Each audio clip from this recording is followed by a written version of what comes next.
Hey everyone, Greg here with Collectiv. Taking a few minutes today to actually ask you guys a couple questions around data analytics and reporting specifically. So a little bit of a burning question I have for you all watching this video. How much time do you actually spend building your existing reports? So with that question, what I'm asking you is, are you using Excel? Are you using some other type of report building tool? But at the end of the day, how much time is it taking you to do those repetitive processes every week, every month, etc.?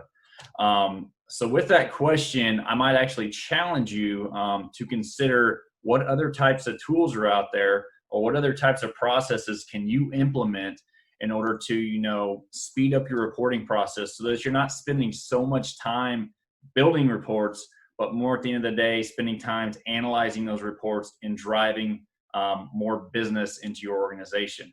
So using tools like Microsoft Power BI allows you to automate a lot of repetitive tasks that you may already be doing with Microsoft Excel, or like I said, some other tools in your organization. So challenge for everyone today: analyze your current reporting processes and see how you can improve them by using some other tools. And of course, we're always promoting Power BI, so make sure you check that one out and let me know what you think.